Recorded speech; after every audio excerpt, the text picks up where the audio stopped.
El aire en el tanatorio era una mezcla densa de lirios y pena rancia. Un olor dulzón y pesado que se te pegaba a la ropa y al fondo de la garganta. Dicen que el tiempo se detiene en estos lugares, pero para mí corría de una forma extraña. El segundero de un reloj invisible marcando un compás fúnebre que solo yo parecía escuchar. Mi madre estaba ahí, en esa caja de caoba barnizada, tan quieta, tan ausente. Y nosotros, sus hijos, estábamos a punto de profanar su último silencio. Javier, mi hermano mayor, no apartaba la vista del móvil. Su pulgar se deslizaba por la pantalla con una eficiencia fría, mecánica, como si estuviera cerrando un negocio en lugar de velando a su propia madre. Llevaba un traje demasiado caro para la ocasión, tan oscuro y pulcro que parecía una armadura.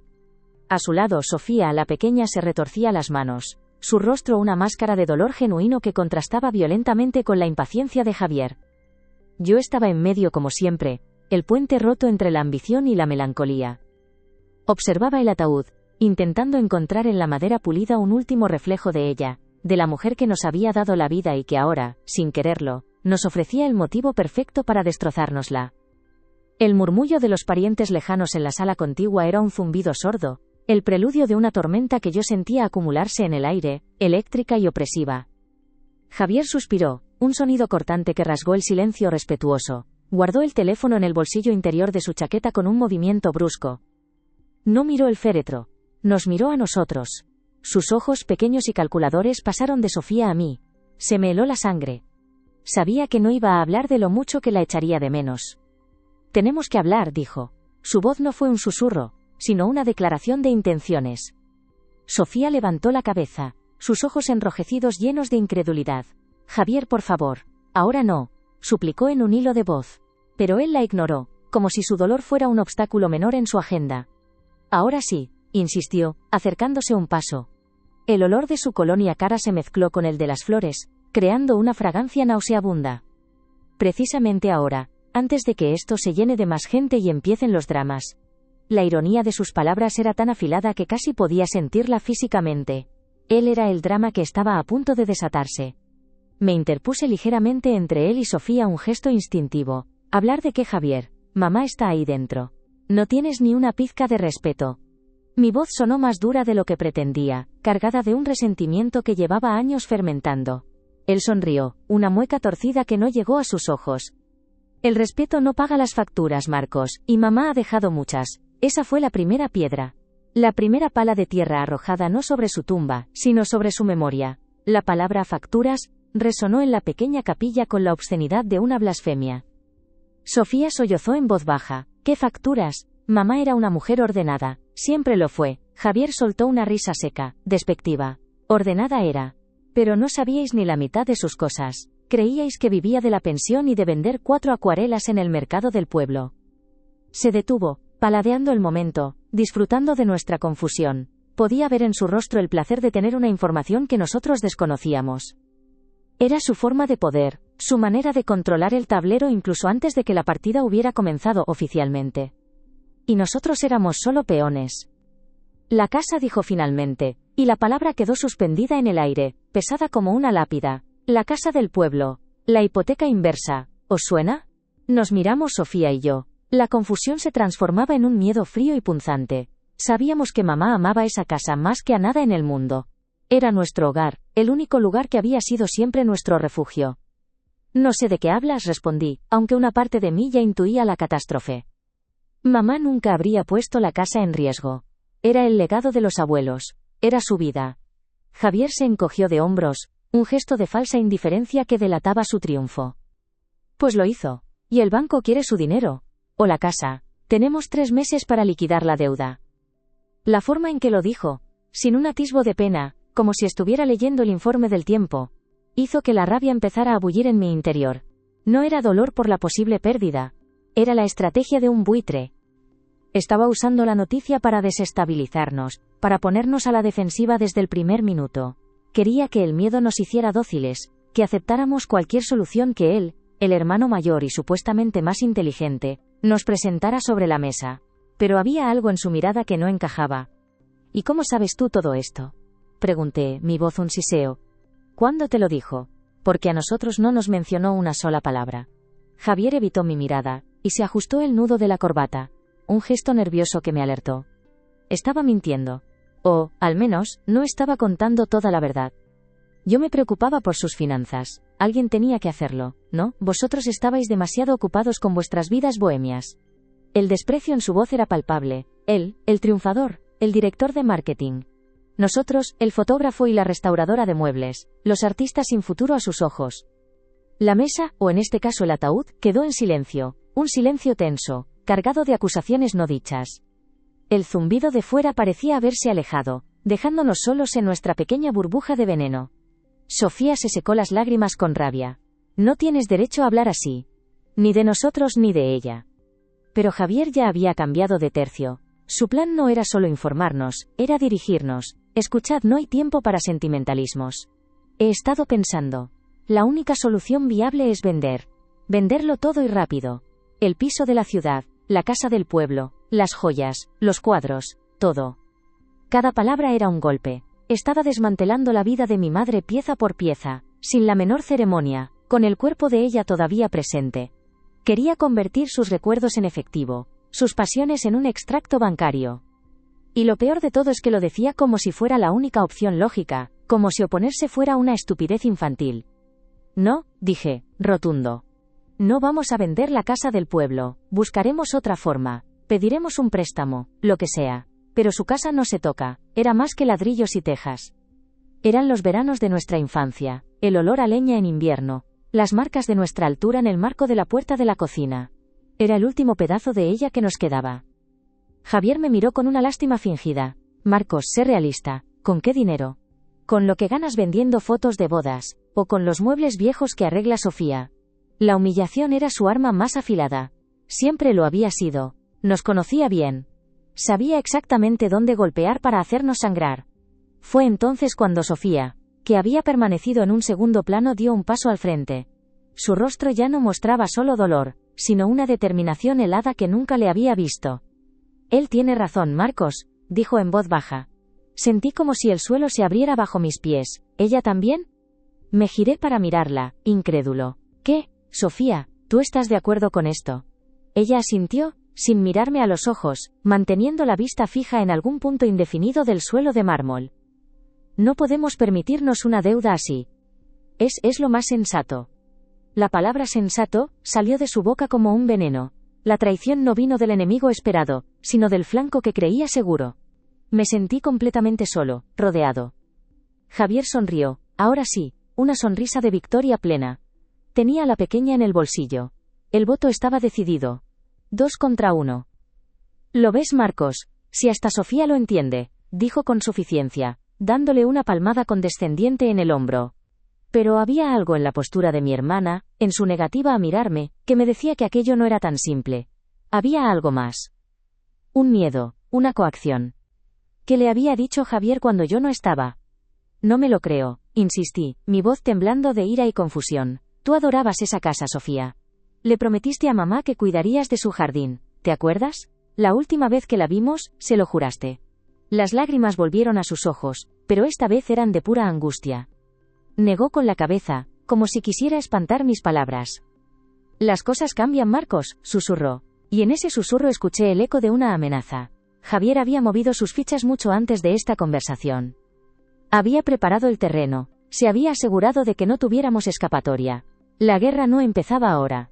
Llevaba tiempo librándose en secreto, y nosotros acabábamos de llegar al campo de batalla, desarmados. No se trata solo de la hipoteca, ¿verdad? Le espeté a Javier. Hay algo más que no nos estás contando. Él levantó las manos en un gesto de falsa inocencia. No hay nada más. Solo deudas y la necesidad de ser prácticos. El testamento es claro. Todo se reparte a partes iguales. Para que haya algo que repartir, primero hay que convertirlo en dinero. Mencionó el testamento. El documento que aún no habíamos visto, que se leería al día siguiente en la notaría.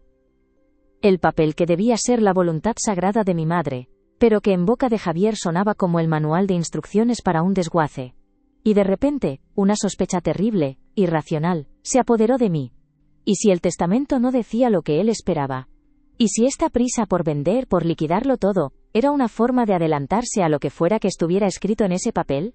La idea era descabellada, pero conociendo a mi hermano, Nada era imposible, su ambición no tenía límites. Quiero ver ese supuesto documento del banco. El de la hipoteca inversa, exigí. ¿Ahora mismo? Javier chasqueó la lengua, molesto. No lo llevo encima, obviamente, está en mi despacho. Mañana después del notario os lo enseño todo. No tengo nada que ocultar, pero su lenguaje corporal gritaba lo contrario. La puerta de la capilla se abrió, y una tía lejana asomó la cabeza, con una expresión compungida. Chicos, va a empezar el responso. El sacerdote ya está aquí. Su interrupción rompió la tensión como un cristal. Por un momento, volvimos a la realidad. Estábamos en un funeral. El nuestro. Javier se recompuso al instante, su rostro adoptando una máscara de seriedad y pena. Sofía se apresuró a secarse las lágrimas, intentando parecer presentable. Solo yo me quedé paralizado, incapaz de cambiar de registro, con la bilis de la traición quemándome la garganta. Tenía que fingir, rezar y dar el pésame mientras mi familia se desmoronaba sobre el cuerpo de mi madre. Durante la breve ceremonia no escuché una sola palabra del cura. Mi mente era un torbellino de preguntas y sospechas. Observaba de reojo a mis hermanos. Javier, con la cabeza gacha, parecía el perfecto hijo afligido. Sofía temblaba a mi lado, un ovillo de nervios y secretos. ¿Qué sabían ellos que yo no sabía? ¿Qué pacto habían sellado a mis espaldas? El dinero, siempre había sido el dinero. Las discusiones de nuestros padres. Las comparaciones odiosas. La forma en que Javier siempre medía el éxito en euros y propiedades. Mamá intentó mantenernos al margen de eso, educarnos en otros valores. Pero parece que el veneno se había filtrado de todos modos, y ahora corría por nuestras venas. Cuando todo terminó y la gente empezó a desfilar para darnos el pésame, me sentí como un actor en una obra macabra. Aceptaba abrazos, susurraba agradecimientos, pero mis ojos no dejaban a Javier. Él se movía entre los asistentes con una soltura pasmosa, estrechando manos, aceptando condolencias, ya en su papel de cabeza de familia. El heredero al mando. Pero noté algo. Entre pésame y pésame, su mirada se desviaba constantemente hacia su maletín de cuero, apoyado discretamente en una silla en un rincón. Un tic, un gesto casi imperceptible, pero que en mi estado de paranoia se convirtió en una señal de alarma. ¿Qué guardaba ahí con tanto celo? La tarde avanzó en una neblina de tristeza y formalidades hipócritas. Cuando la mayoría de la gente se hubo marchado y solo quedábamos los más cercanos, la tensión volvió a instalarse. Decidimos ir a casa de mamá, a su piso, a pasar la noche. La idea de dormir en nuestras antiguas habitaciones, con su ausencia resonando en cada rincón, era insoportable. Pero la alternativa, separarnos, era aún peor. El piso olía a ella, a su perfume de lavanda, a los libros viejos y al café recién hecho que ya nadie prepararía. Todo estaba en su sitio, impecable, como si fuera a entrar por la puerta en cualquier momento. Ese orden perfecto era un reproche silencioso a nuestro caos. Nos sentamos en el salón, sin encender más que una pequeña lámpara. Nadie hablaba, el silencio era aún más pesado que en el tanatorio. Fue Sofía quien lo rompió, su voz apenas un murmullo. No deberíamos haber hablado de eso hoy, Javier. No era el momento. Javier, que estaba sirviéndose un whisky de la licorera de papá, ni se inmutó. El momento perfecto no existe, Sofía. Las cosas son como son. Se bebió la mitad del vaso de un trago, el líquido ambarino brillando bajo la luz tenue. Parecía un rey inspeccionando un territorio recién conquistado. ¿Qué le has dicho a Sofía?, le pregunté directamente sin rodeos. Ya no tenía fuerzas para sutilezas. Él me miró por encima del vaso, sus ojos endurecidos por el alcohol y la arrogancia. Le he contado la verdad. Algo que tú, en tu mundo de nubes, te niegas a aceptar. Estamos al borde de la ruina, Marcos. No te creo, grité poniéndome en pie. El sonido de mi propia voz me sobresaltó. Mamá no estaba en la ruina. Es una excusa. Quieres venderlo todo para pillar tu parte y largarte, y te da igual arrasar con todo lo que ella construyó. Javier dejó el vaso en la mesa con un golpe seco. El cristal resonó como un disparo. ¿Y qué si así fuera? Es mi parte. Es mi derecho. He aguantado más mierda en esta familia de la que te imaginas. Mientras tú jugabas a ser artista, yo era el que venía a arreglar las tuberías rotas y a llevarla al médico. Cada palabra era una puñalada. Tergiversaba la realidad para convertirla en un arma. Yo vivía en otra ciudad, sí, pero llamaba cada día. La visitaba cada mes. Sofía vivía a 2 calles y comía con ella 3 veces por semana. Su acusación era injusta y cruel, diseñada para hacernos sentir culpables. Y, por un instante lo consiguió. Pero la rabia era más fuerte. Eres un mentiroso. Lo único que te ha importado siempre es el dinero. Cuando papá murió, hiciste exactamente lo mismo. Intentaste que mamá vendiera su parte del negocio familiar. Ella se negó y nunca te lo perdonó. El golpe dio en el blanco. Su rostro se contrajo en una máscara de furia. Se acercó a mí, invadiendo mi espacio personal, su aliento oliendo a whisky y a desprecio. No tienes ni idea de lo que hablas. Papá era un desastre con el dinero, y mamá, una sentimental. Si fuera por vosotros dos, todo lo que construyeron se habría ido por el desagüe hace años. Estábamos cara a cara, a centímetros de distancia. La violencia flotaba en el aire, espesa y tangible. Sofía se levantó de un salto, interponiéndose entre nosotros. Basta, por favor parad, mamá acaba de morir, por el amor de Dios, ¿no os dais cuenta? Nos estamos destrozando. Sus lágrimas, esta vez, parecían haber surtido efecto. Javier retrocedió un paso, pasándose una mano por el pelo. Yo también me alejé, respirando con dificultad, el corazón latiéndome en las sienes. Tenía razón. Estábamos profanando ese lugar sagrado, el hogar de nuestra madre, con nuestra codicia y nuestro dolor. Pero la tregua duró poco. Javier, en lugar de calmarse, pareció tomar una decisión. Su expresión cambió. La ira dio paso a una frialdad resolutiva que me asustó todavía más. Se dirigió a la entrada, donde había dejado su abrigo y su maletín. Tenéis razón, dijo, su voz extrañamente calmada. Las palabras no sirven de nada con vosotros. Necesitáis pruebas. Abrió el maletín con un clic metálico que resonó en todo el piso.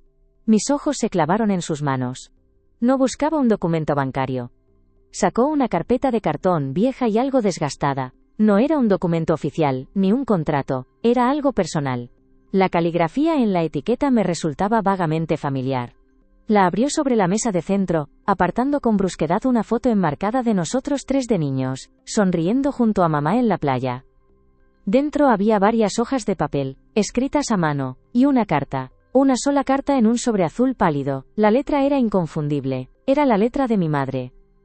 Javier no dijo nada. Simplemente deslizó la carta por la superficie de madera de la mesa, hasta que se detuvo justo delante de mí. El sobre no estaba cerrado. El papel asomaba ligeramente, invitándome a descubrir su contenido.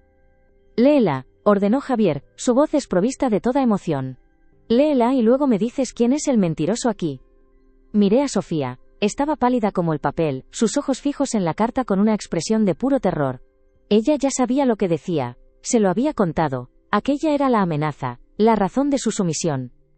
Con los dedos temblando cogí el sobre. El papel era fino y frágil al tacto. Olía a ella, a ese perfume de lavanda que ahora me revolvía el estómago. No era un testamento. No era un contrato. Era algo mucho peor. Era un secreto que mi madre se había llevado a la tumba, y que mi hermano, en un acto de crueldad suprema, acababa de desenterrar. Desdoblé la hoja. Las primeras palabras me golpearon como un puñetazo en el estómago, dejándome sin aire. Mi mente se negó a procesarlas, a entender la monstruosidad que revelaban. Levanté la vista, buscando la mirada de Javier, esperando ver una señal, un indicio de que era una broma de mal gusto, una falsificación. Pero lo único que encontré en sus ojos fue un brillo de triunfo frío y despiadado. La carta no solo hablaba de dinero. Hablaba de nosotros, de nuestro nacimiento, de nuestro padre. Y la primera frase, escrita con la caligrafía temblorosa pero inconfundible de mi madre, lo cambiaba todo para siempre. Decía: Javier, hijo mío, ha llegado el momento de que sepas la verdad sobre tus hermanos. El aire se espesó en mis pulmones, convirtiéndose en un veneno helado. Las palabras de mi madre, escritas en un papel que olía a su recuerdo, eran una aberración, una frase arrancada de una pesadilla. La verdad sobre tus hermanos. Repetí la frase en mi cabeza, una y otra vez, pero se negaba a formar un pensamiento coherente. Era un muro de granito contra el que mi entendimiento se estrellaba en vano. Levanté la vista del papel, buscando desesperadamente una negación en el rostro de mis hermanos. Sofía era un mar de lágrimas silenciosas. Su cuerpo temblando de forma incontrolable. No me miraba. Tenía la vista clavada en sus propias manos, como si fueran lo único real en un mundo que se desmoronaba. La traición no solo estaba en la carta. Estaba en su silencio, en su complicidad aterrorizada. Pero fue la cara de Javier la que confirmó la catástrofe. No había duda, ni vacilación. Solo un aplomo gélido, la satisfacción de un estratega que acaba de ejecutar el movimiento maestro. Su victoria era mi aniquilación, y él lo saboreaba. ¿Qué es esto, Javier?, pregunté, aunque mi voz fue un graznido ahogado. ¿Qué broma macabra es esta? No es ninguna broma, Marcos, respondió, su tono tan plano y desprovisto de emoción que me heló la sangre por segunda vez en una hora. Sigue leyendo. Mamá quería que lo supiera. Quería que yo lo supiera. El énfasis en el pronombre yo fue como una bofetada. Él era el destinatario, el único hijo legítimo a sus ojos. Nosotros éramos el apéndice, el secreto. Con un temblor que apenas podía controlar, bajé la vista de nuevo a la carta. Cada palabra era una tortura, cada línea un nuevo clavo en el ataúd de mi identidad. La caligrafía de mi madre, normalmente tan elegante y fluida, era aquí temblorosa, quebrada por el peso de la confesión. Hablaba de una soledad profunda tras la muerte de los abuelos, de un matrimonio joven con mi padre que se había enfriado demasiado pronto, de un error, una aventura fugaz durante un verano en el que papá estuvo de viaje de negocios. La carta no daba excusas, solo exponía los hechos con una honestidad brutal. Un romance con un viejo amigo de la familia, alguien a quien papá admiraba y quería como a un hermano. El pánico al descubrir el embarazo. La decisión de guardar el secreto para no destrozar dos familias. Sofía y yo no éramos mellizos. Éramos la consecuencia de aquel verano, nacidos con apenas 10 meses de diferencia, un hecho que siempre nos habían explicado con vagas historias sobre partos prematuros y complicaciones. Todo había sido una mentira cuidadosamente construida. Y entonces leí el nombre de nuestro verdadero padre, se me cayó el alma a los pies. Era el tío Ricardo. No nuestro tío de sangre, sino el mejor amigo de papá, el hombre que nos llevaba a pescar, que nos enseñó a montar en bicicleta, que lloró como un niño en el funeral de mi padre, el hombre que había muerto en un accidente de coche hacía 5 años. La traición era de una magnitud que mi mente no podía abarcar, no era solo de mi madre hacia mi padre, era de un amigo hacia otro, una deslealtad que se extendía más allá de la tumba. No, susurré, dejando caer la carta sobre la mesa como si quemara. No puede ser. Papá, él nos adoraba. La imagen de su rostro, sonriéndome mientras me enseñaba a hacer el nudo de la corbata para mi primera comunión, apareció en mi mente, nítida y dolorosa. ¿No sabía nada? ¿O vivió toda su vida sospechando, amando a los hijos de la traición de su mujer y su mejor amigo? La duda era casi peor que la certeza. Javier soltó un bufido. Claro que os adoraba. Era un buen hombre, demasiado bueno, un santo que vivió engañado toda su vida. Estaba reescribiendo nuestra historia familiar en tiempo real, convirtiendo a nuestro padre en un mártir, y a nuestra madre en una pecadora, para erigirse él, como el único heredero puro de aquel santoral mancillado. Me levanté, la silla arañando el parqué con un sonido estridente. «Cállate, no tienes derecho a hablar así de ella, ni de él». La rabia me devolvió la fuerza, una oleada de fuego que recorrió mi cuerpo entumecido. «Tú lo sabías. ¿Desde cuándo lo sabes?» Fue Sofía quien respondió entre sollozos. «Me lo dijo ayer, en el tanatorio cuando fuiste a por café. Me enseñó la carta». Su confesión fue un golpe bajo. Habían conspirado a mis espaldas, en el mismo lugar donde velábamos a nuestra madre. Me sentí como un idiota, ciego a las señales, sordo a las alarmas que mi instinto había intentado hacer sonar.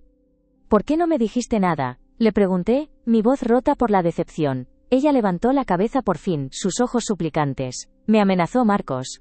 Me dijo que si no cooperaba para venderlo todo rápidamente y sin hacer preguntas, contaría la verdad a toda la familia. A los tíos, a los primos. Imagínate la vergüenza, el escándalo. Quería proteger su memoria».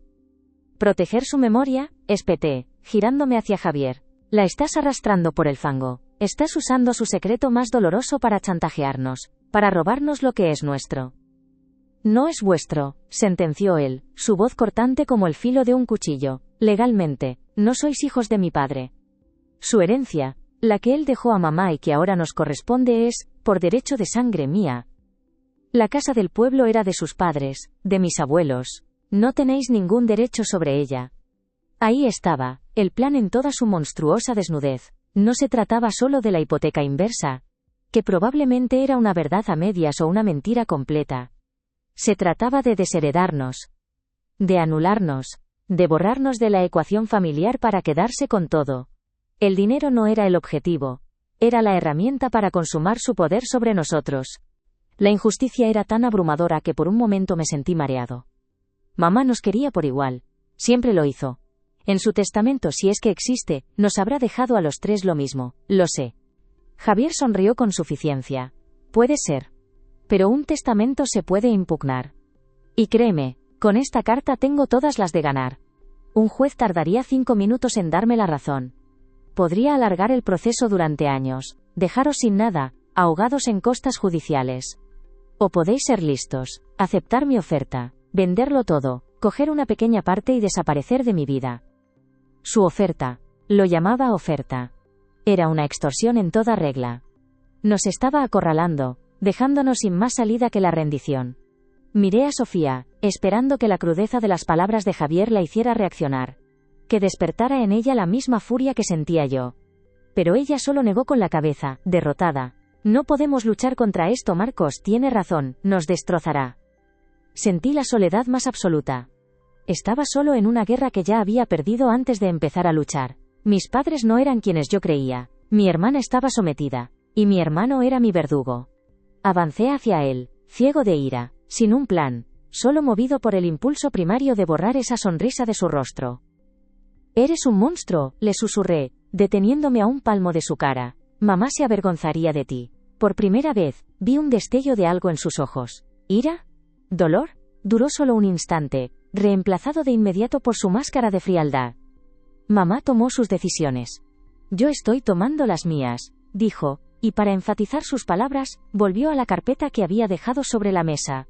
Sacó algo más. Una pequeña fotografía descolorida por el tiempo. La arrojó sobre la carta. En la foto, una versión mucho más joven de mi madre reía a carcajadas, abrazada a un hombre. No era mi padre, era el tío Ricardo. Estaban en la playa, la misma playa de nuestras fotos de la infancia. Parecían felices, despreocupados, enamorados. La imagen era la prueba irrefutable, el golpe de gracia a cualquier atisbo de negación que pudiera quedarme. Era real. Todo era terriblemente real. Retrocedí tropezando con una alfombra, y me dejé caer en el sofá. Me sentía vacío, como si me hubieran extirpado el alma y hubieran dejado solo la carcasa. El salón, que minutos antes era el santuario de mis recuerdos, se había convertido en el escenario de un crimen, las paredes testigos mudos de una vida de mentiras. Las fotos de familia que colgaban de ellas parecían ahora una burla cruel. Javier interpretó mi silencio como una rendición. Se sirvió otro whisky, esta vez sin disimulo como un general celebrando la victoria. Mañana a las 10 en la notaría de la calle Mayor, se leerá el testamento. Después, firmaremos los papeles para poner las propiedades a la venta. He traído a un tasador amigo mío que nos hará un buen precio y agilizará los trámites. Quiero que esto esté finiquitado antes de fin de mes. Su eficiencia era nauseabunda. Ya lo tenía todo planeado, cada paso, cada detalle. Mientras nosotros llorábamos, él trazaba su estrategia. Mientras nosotros nos despedíamos, él calculaba sus ganancias. La premeditación de sus actos era lo que los convertía en algo verdaderamente malvado. No podía dejar que ganara. No así. Tenía que haber algo, una fisura en su plan perfecto, un arma que yo pudiera usar. El testamento. Todo dependía de lo que mamá hubiera escrito en ese papel. Habría previsto la traición de Javier. Habría dejado alguna cláusula, alguna instrucción que nos protegiera. Era una esperanza débil, pero era la única que tenía. Pero necesitaba algo más. Algo que Javier no controlara. Y de repente, un recuerdo lejano emergió de la niebla de mi desesperación. Una imagen de mi madre, sentada en su cama, guardando algo en una pequeña caja de madera de olivo. La llamaba su caja de secretos. De niño, siempre quise saber qué había dentro, pero ella solo sonreía y decía que eran tesoros que no valen dinero. ¿Y si uno de esos tesoros era algo que pudiera ayudarnos? Una segunda carta, una copia de un documento, un diario. Cualquier cosa que pudiera contrarrestar la narrativa de Javier. Era una posibilidad remota, un clavo ardiendo, pero tenía que intentarlo. Me levanté intentando que mi rostro no delatara la repentina oleada de esperanza. Javier me miró, arqueando una ceja. ¿A dónde vas? Ignoré su pregunta y me dirigí a Sofía. Ella seguía en su rincón, un ovillo de miseria. Me arrodillé frente a ella, tomé sus manos frías entre las mías. Sofía, escúchame, le dije en voz baja, intentando que Javier no nos oyera. No podemos rendirnos, no todavía. ¿Te acuerdas de la caja de mamá? La de madera de olivo que guardaba en su armario, detrás de los jerseys de invierno. Ella levantó la vista, sus ojos nublados por las lágrimas, asintió débilmente. Sí, la de los abalorios y las postales viejas. Quizá haya algo más ahí dentro. Insistí, mi voz cargada de una urgencia que esperaba que la contagiara. Algo que mamá quisiera que encontráramos. Una carta para nosotros. La verdad contada a su manera, no a la de él. Tenemos que encontrar esa caja antes de que él la encuentre.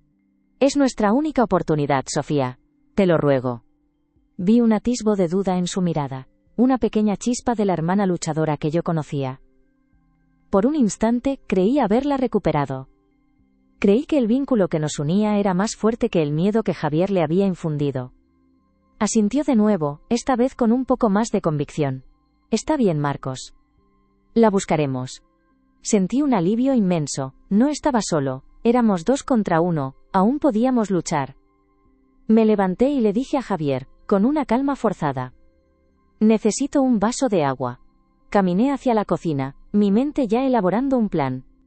Distraeríamos a Javier, buscaríamos la caja y nos iríamos de allí antes del amanecer. Necesitábamos un abogado, alguien que nos asesorara. Mientras el agua fría del grifo llenaba el vaso, el silencio del piso se hizo denso, casi palpable. Javier no había dicho nada, Sofía tampoco. Un mal presentimiento empezó a reptar por mi espalda. Dejé el vaso a medio llenar y salí de la cocina en silencio, caminando de puntillas por el pasillo. Fue entonces cuando lo oí. Un susurro. La voz de Sofía apenas audible proveniente del pequeño recibidor que quedaba en penumbra. Estaba de espaldas a mí, hablando por el móvil que apretaba contra su oreja con una mano temblorosa. Me detuve, oculto por la sombra del marco de la puerta. Sus palabras llegaron a mí, claras y afiladas como fragmentos de hielo, y cada una de ellas me atravesó el corazón. Javier, sí, soy yo. Escucha, tienes que volver, no te vayas todavía. Hizo una pausa, escuchando la respuesta al otro lado de la línea. El terror se apoderó de mí, un pánico frío que me paralizó por completo. Y entonces pronunció la frase que selló mi destino y consumó su traición final. Tienes que volver ahora, susurró con una urgencia desesperada. Ha recordado lo de la caja. La caja de madera de mamá, sí, la del armario. Tienes que cogerla tú antes de que la encontremos nosotros. El mundo se detuvo. No como en el tanatorio, en una pausa solemne y respetuosa, sino como se detiene el corazón un instante antes del impacto. La voz de Sofía, mi hermana pequeña, el último faro de decencia que creía que me quedaba en este naufragio, se convirtió en el eco de mi propia sentencia de muerte. El teléfono en su mano era el arma, y sus palabras, la bala que me atravesaba el pecho. No había vuelta atrás. Aquella llamada no era una petición, era una delación. El frío no me subió por la espalda, nació en el centro de mi ser, una estrella de hielo que se expandió por mis venas, congelando la ira, el dolor y la sorpresa. Lo que quedó fue algo nuevo, algo terrible y sereno. Una claridad cristalina y afilada. El Marcos sentimental, el fotógrafo que buscaba la belleza en las sombras, acababa de morir en aquel pasillo oscuro. Y en su lugar, nacía otra cosa. Alguien que entendía por fin el lenguaje de Javier. El lenguaje de la guerra. Di un paso atrás, fundiéndome con la penumbra, antes de que ella colgara y se diera la vuelta. Necesitaba un segundo para que mi nuevo rostro se asentara, para que la máscara de frialdad se adhiriera a mi piel. Cuando volví al salón, ella ya estaba allí, de pie junto a la ventana, intentando componerse. No se atrevía a mirarme. Mejor. No habría soportado ver la traición en sus ojos sin romperle el corazón con mis palabras. ¿Has avisado a tu dueño?, pregunté. Mi voz no sonó como la mía. Era más grave, más hueca, desprovista de cualquier inflexión. Sofía se sobresaltó, girándose bruscamente. Su rostro se descompuso al ver mi expresión. El miedo que sentía por Javier pareció transferirse hacia mí en ese instante. Marcos, no sé de qué hablas. No me mientas más, Sofía, dije, avanzando lentamente hacia ella. Cada paso era deliberado, medido. Se acabó el tiempo de las mentiras. Te he oído. Has llamado a Javier. Le has contado lo de la caja. Su cuerpo se encogió, como si mis palabras fueran golpes físicos. Las lágrimas que había estado conteniendo brotaron sin control, pero ya no me conmovían. Eran las lágrimas de una cómplice, no las de una víctima. Tenía que hacerlo, sollozó. Nos iba a destruir, me lo prometió. Dijo que contaría lo de mamá y otra cosa. Algo mío. No podía, Marcos, no podía. Su justificación era patética. Un intento desesperado de aferrarse a una brizna de dignidad que ya había perdido. Me detuve frente a ella tan cerca que podía sentir su aliento tembloroso. ¿Y crees que ahora no lo hará? Le espeté, mi voz un susurro venenoso. Le has demostrado que eres débil. Le has dado todo el poder. Ahora no solo nos va a destruir, sino que te obligará a ayudarle a recoger los pedazos. Cogí su brazo, mi agarre más fuerte de lo que pretendía. Él te ha comprado, Sofía. Pero a mí no. A mí no me queda nada que vender, ni nada que perder. La solté con un empujón que la hizo tambalearse. Su miedo ya no me importaba. Su dolor era un eco lejano. Solo había un objetivo. La caja. Javier estaba de camino. Podía imaginarlo, sonriendo en el coche, sintiéndose el amo del universo, viniendo a reclamar el último secreto de nuestra madre. Pero yo iba a llegar antes. El tiempo se había convertido en un enemigo tangible. Me dirigí como una flecha al dormitorio principal, el santuario de mi madre. Sofía me siguió, susurrando mi nombre, pidiéndome que parara, que entrara en razón. Pero su voz era solo ruido de fondo. Abrí la puerta del armario con un gesto brusco. El olor a lavanda y a naftalina me golpeó, un fantasma de la normalidad perdida. Aparté los jerseys de lana, las blusas de seda, con una urgencia febril. Y allí estaba, al fondo en un rincón oscuro. La caja de madera de olivo. Era más pequeña de lo que recordaba, lisa y pulida por el paso del tiempo y las manos de mi madre. La cogí. Pesaba más de lo que aparentaba, como si contuviera no solo objetos, sino el peso de los años. Por un instante, dudé. ¿Realmente quería abrirla? Estaba preparado para lo que pudiera encontrar. La respuesta era sí. Ya no había monstruos en la oscuridad que pudieran asustarme más que los que ya tenía delante. Me senté en el borde de la cama, la misma cama donde mi madre leía hasta quedarse dormida. Sofía se quedó en el umbral, observándome con una mezcla de terror y fascinación. La caja no tenía cerradura, solo una pequeña pestaña de latón. La levanté con el pulgar. La tapa se abrió con un suave crujido, liberando un aliento de papel viejo y recuerdos guardados. Dentro, no había lo que esperaba. No había un diario, ni un fajo de cartas de amor. Lo primero que vi fue una pequeña grabadora de periodista, de las antiguas, de las que funcionaban con microcasetes. A su lado, una única cinta, etiquetada con la caligrafía de mi madre, solo una palabra, para vosotros. Mis dedos temblaron al rozar el plástico frío. La voz de mi madre, capturada en el tiempo, una confesión, una despedida. Pero había algo más, debajo de la grabadora, un sobre grueso de papel manila. No tenía destinatario, lo abrí con manos torpes. Dentro no había una carta, sino documentos legales. Un acta de constitución de una sociedad limitada. El nombre de la empresa era Galería El Tragaluz. Y los socios fundadores eran dos: Elena García, mi madre.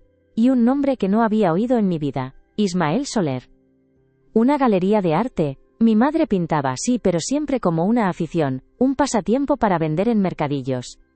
¿Había tenido un negocio, una galería a nuestras espaldas? Miré la fecha de constitución. Hacía 15 años. Y el capital social era considerable.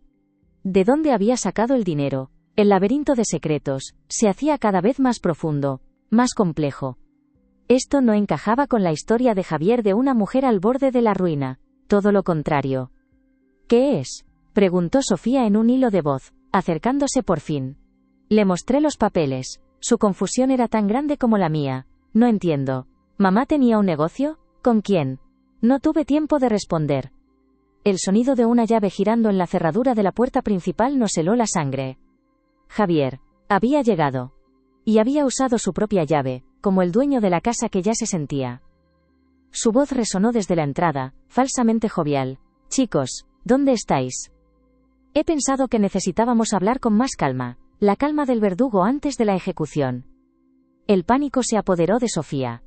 Escóndelo, me susurró frenética.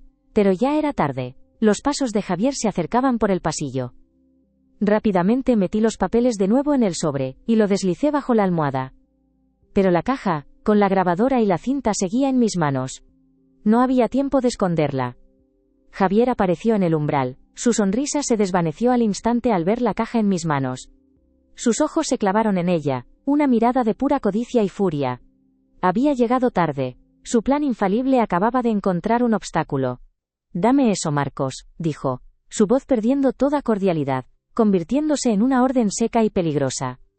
Me levanté despacio, interponiéndome entre él y la cama, protegiendo el sobre oculto. Sostuve la caja con fuerza. No, esto nos lo dejó a nosotros.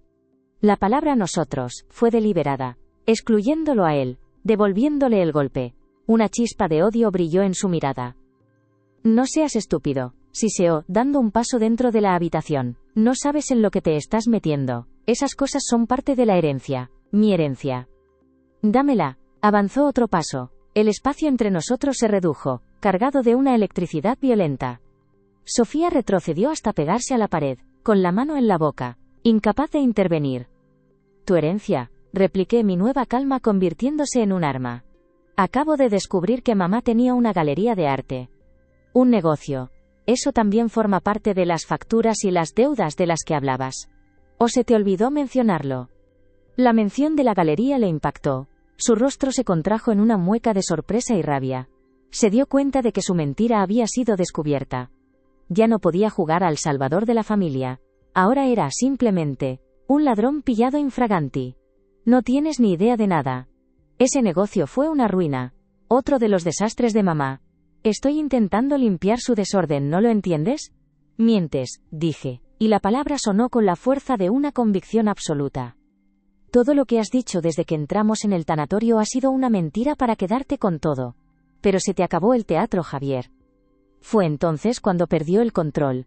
La fachada de hombre de negocios calculador se vino abajo, revelando al matón que siempre había sido. Se abalanzó sobre mí, intentando arrebatarme la caja de las manos. El choque fue brutal. Tropezamos, cayendo sobre la cama, en un forcejeo desesperado. Él era más fuerte, pero yo luchaba con la furia de quien ha sido acorralado. La caja cayó al suelo, abriéndose. La grabadora y la cinta rodaron bajo la mesita de noche. Javier lo vio y se lanzó a por ellas. Le agarré por la pierna, haciéndole caer. Nos revolvimos en el suelo, entre golpes torpes y gruñidos de rabia. Era una pelea sucia, patética. Dos hermanos destrozándose mutuamente sobre la alfombra del dormitorio de su madre muerta.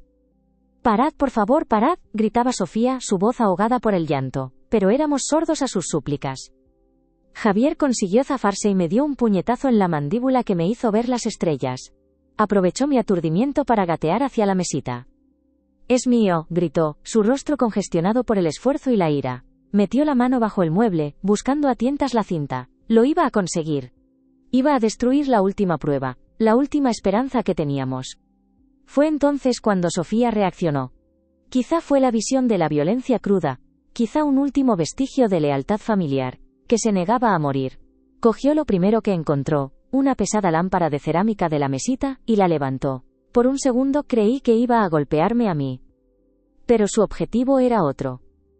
Con un grito desgarrador, la estampó contra la pared, justo al lado de la cabeza de Javier. La cerámica explotó en 1000 pedazos. No le dio, pero el estruendo y los fragmentos que volaron por el aire fueron suficientes para que él se detuviera en seco, mirándola con una incredulidad absoluta. «Estás loca», le gritó. Ese instante de distracción fue todo lo que necesité. Me estiré, mis dedos rozaron el plástico de la cinta y la agarré con fuerza.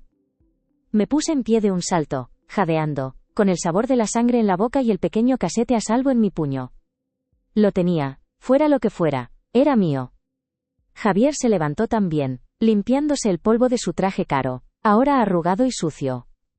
Nos miró a los dos, a Sofía temblando con los restos del cuello de la lámpara en la mano, y a mí, erguido y desafiante con la cinta. Su rostro era una máscara de desprecio puro. La guerra había cambiado de bando. Ya no tenía el control. «Así que estas tenemos», dijo, su voz peligrosamente tranquila. «La traidora y el idiota. Creéis que habéis ganado algo, ¿verdad?» Se acercó a Sofía, que retrocedió asustada. Él la ignoró y se dirigió a mí. «¿Crees que esa cinta te va a salvar? ¿Crees que la palabra de una muerta vale algo contra mí?» Se metió la mano en el bolsillo interior de la chaqueta y sacó su cartera, pero no buscaba dinero. Sacó un papel doblado, un recibo. Lo desdobló y se lo arrojó a Sofía. Cayó a sus pies. «Léelo, hermanita». Lee en voz alta por qué vas a hacer exactamente lo que yo te diga, con caja o sin ella. Sofía se agachó con manos temblorosas y recogió el papel. Sus ojos recorrieron las líneas y un gemido se escapó de sus labios. Palideció tanto que pensé que iba a desmayarse. ¿Qué es?, pregunté, aunque un nuevo y terrible presentimiento se apoderaba de mí. Es el recibo del préstamo, susurró ella, su voz apenas audible. El que pedí para la tienda, el que me arruinó. Miró a Javier, sus ojos llenos de una nueva comprensión, de un horror más profundo. El prestamista, eras tú. Javier sonrió. Era la sonrisa de un demonio que acaba de reclamar un alma. Exacto. Te dejé el dinero a través de una de mis sociedades. Llevas 2 años pagándome intereses desorbitados, creyendo que se lo debías a un usurero sin escrúpulos. Bueno, en eso no te equivocabas. Se encogió de hombros. Si no haces lo que yo digo, ejecuto la deuda. Te quito el local, el piso y hasta el aire que respiras. Te dejo en la calle, Sofía. Y luego le cuento a todo el mundo el secreto de mamá. Tú eliges. El chantaje era perfecto, una obra maestra de la crueldad. La había atrapado en una red de deudas y secretos, tejiéndola a su alrededor durante años sin que ella se diera cuenta. No era una amenaza reciente. Era un plan a largo plazo que ahora daba sus frutos.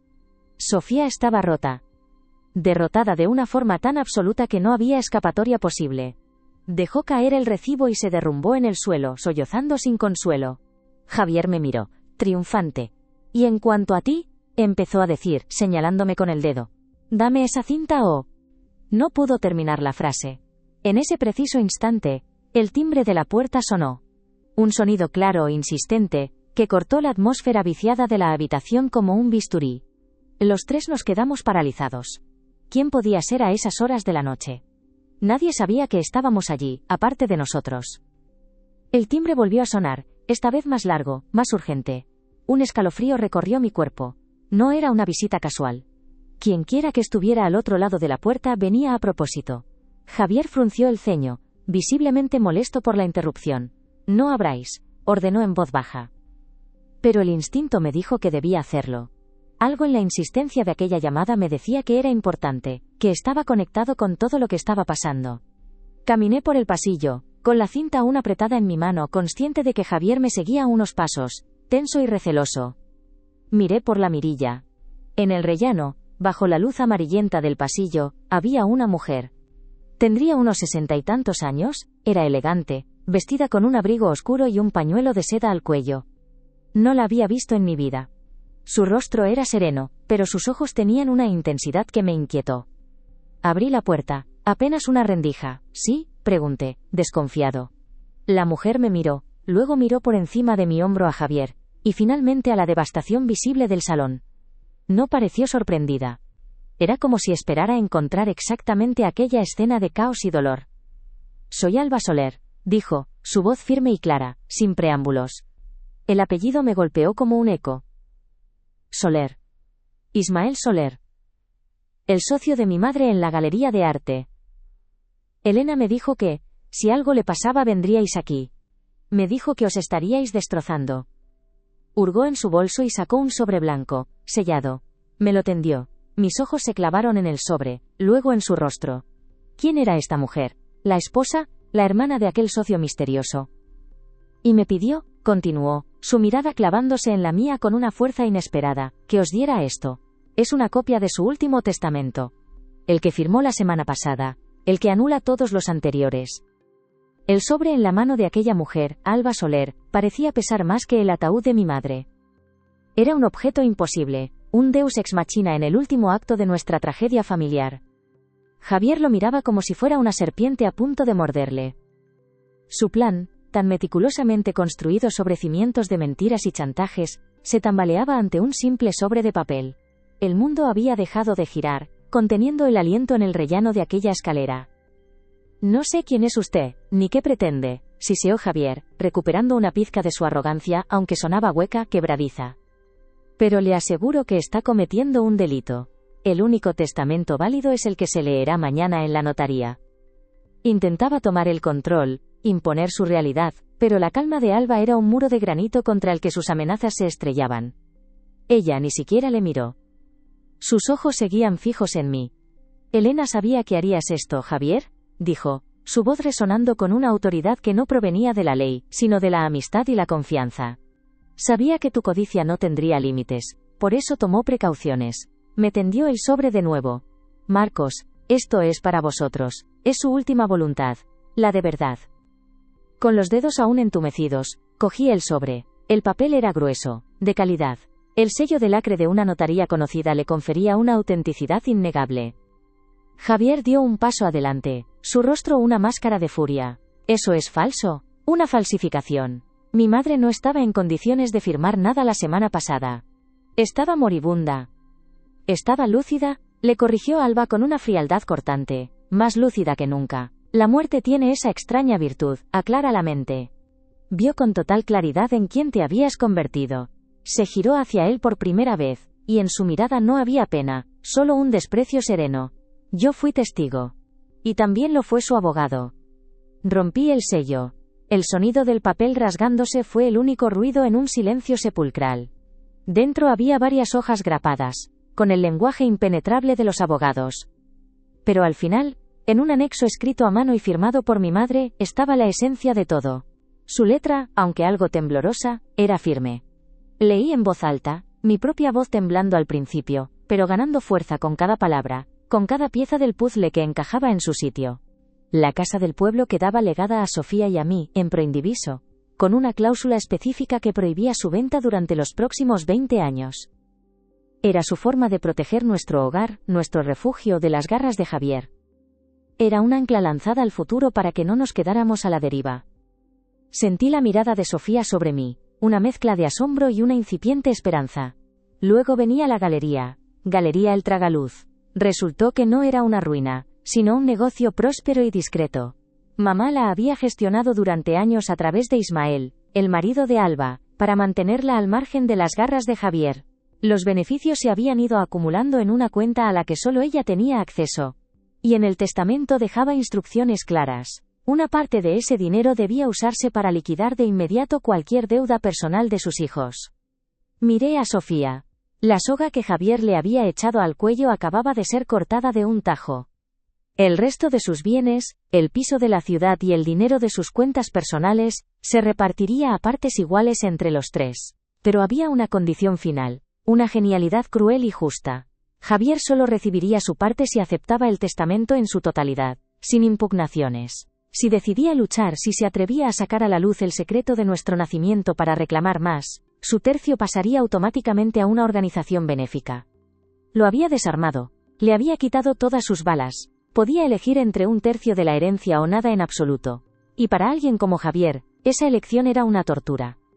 No, gritó él, la palabra desgarrada. Animal. No puede ser. Ella no haría esto. Se abalanzó sobre los papeles. Me los arrancó de las manos, y los leyó con una velocidad febril, sus ojos saltando de línea en línea, buscando una escapatoria, un resquicio legal que no existía. La trampa era perfecta. Nuestra madre desde la tumba le había dado jaque mate. Pero aún me quedaba una carta por jugar, la última, la más personal. Mientras Javier releía el testamento con desesperación, me arrodillé y recuperé la pequeña grabadora y la cinta que habían rodado bajo la mesita de noche. Me levanté y se la mostré. Aún queda esto, Javier, su voz. ¿Quieres escuchar lo que tenía que decirte? Él levantó la vista del papel, su rostro pálido, sudoroso. Vio la cinta en mi mano y algo en él se rompió.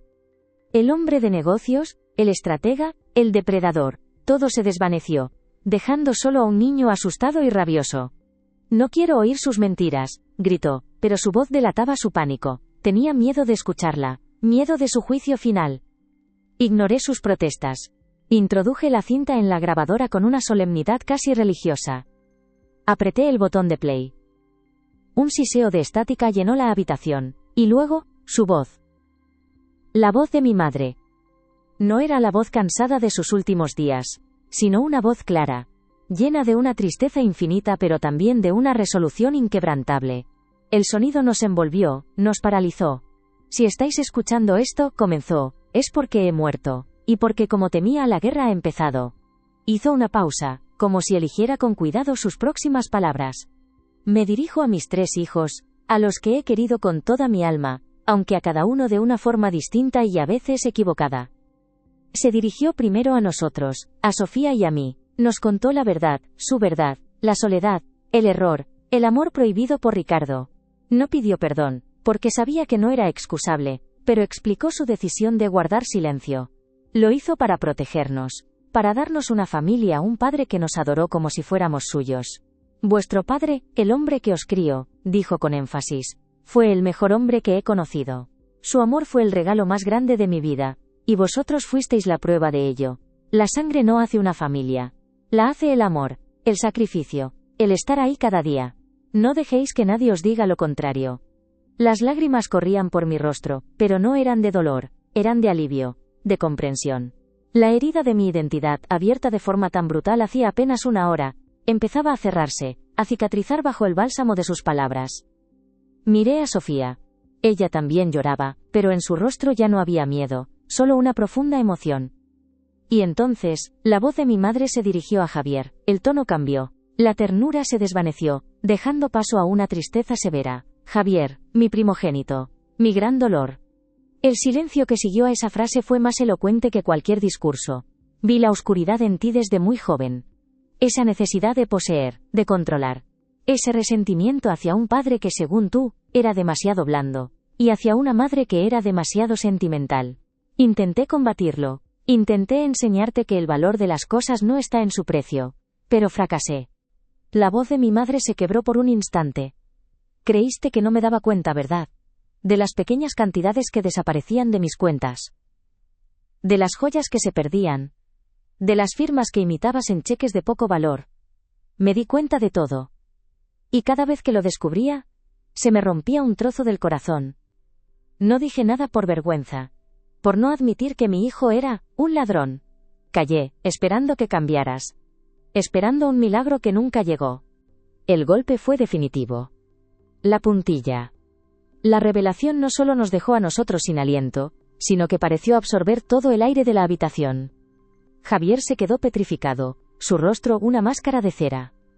La imagen que había construido de sí mismo, la del hijo responsable que cuidaba de su madre desastrosa, se hizo añicos, revelando la verdad miserable que ocultaba.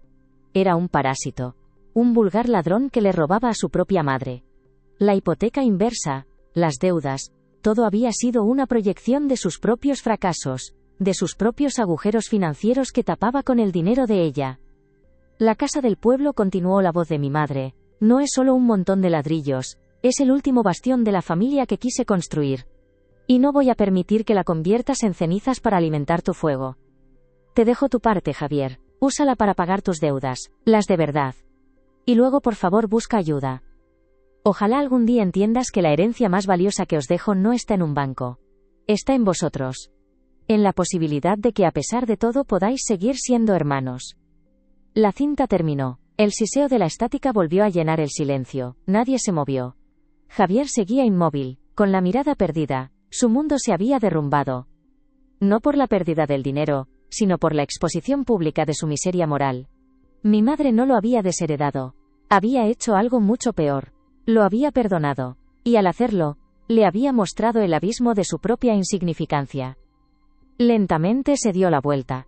No nos miró. Caminó hacia la puerta como un autómata. Sus hombros, antes tan erguidos, ahora estaban caídos.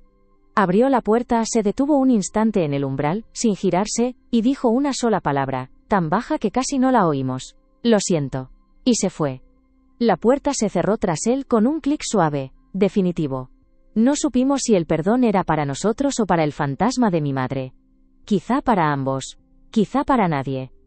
Alba Soler, que había permanecido en un discreto segundo plano durante toda la grabación, se acercó a nosotros. Puso una mano en mi hombro, y otra en el de Sofía.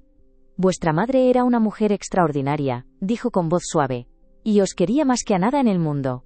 Asentimos, incapaces de hablar. Nos entregó una tarjeta con su número de teléfono. Si necesitáis cualquier cosa, lo que sea, llamadme. Y con la misma discreción con la que había llegado se marchó, dejándonos solos en medio del desastre. El salón era un campo de batalla. Muebles volcados, fragmentos de la lámpara rota, papeles esparcidos por el suelo. Y en medio de todo, nosotros dos, Sofía y yo. Nos miramos. En sus ojos vi el reflejo de mi propio agotamiento, de mi propio dolor, pero también vi algo más. Vi a mi hermana. Marcos, empezó a decir, su voz rota. Yo, perdóname, por favor perdóname, tenía tanto miedo, él me tenía atrapada, y yo fui tan cobarde, se derrumbó, y esta vez corría a abrazarla. La sostuve con fuerza mientras lloraba, y mis propias lágrimas se mezclaron con las suyas. El rencor, la rabia, la traición, todo se disolvió en aquel abrazo. Ya ha pasado, le susurré al oído. Se acabó, Sofía, ya ha pasado. No había nada que perdonar. El miedo es un veneno poderoso, y Javier había sido un maestro en inocularlo. Ambos habíamos sido sus víctimas, cada uno a su manera. En aquel momento, en el salón destrozado de nuestra madre, volvimos a ser lo que siempre debimos ser. Dos hermanos solos en el mundo, con el único deber de cuidarse el uno al otro. Los días que siguieron fueron extraños, suspendidos en una especie de limbo. Enterramos a nuestra madre, esta vez de verdad. La ceremonia fue íntima, sin dramas ni discusiones. Javier no vino. No volvimos a saber de él. Aceptó el testamento a través de su abogado, cobró su parte y desapareció. Un fantasma en nuestra propia historia. A veces me pregunto si encontrará la paz, o si su castigo será vivir para siempre con el eco de la voz de mi madre en su cabeza. Sofía y yo pasamos semanas en la casa del pueblo. No para tasar ni para vender, sino para sanar.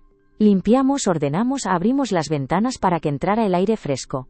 Cada objeto que tocábamos, cada foto que mirábamos, nos contaba una nueva versión de nuestra madre, una mujer más compleja, más fuerte y más imperfecta de lo que jamás habíamos imaginado. Y al conocerla a ella, empezamos a conocernos a nosotros mismos. Una tarde, mientras ordenaba su pequeño estudio de pintura, encontré un lienzo a medio terminar. Era un paisaje de la playa de nuestra infancia. Pero el cielo no era azul, sino que estaba lleno de nubes de tormenta, oscuras y amenazantes. Sin embargo, en el horizonte, una fina línea de luz dorada se abría paso, prometiendo un nuevo amanecer. Y entendí. La herencia de mi madre nunca estuvo en las casas, ni en el dinero, ni siquiera en los secretos que guardaba. Su verdadera herencia fue aquella tormenta.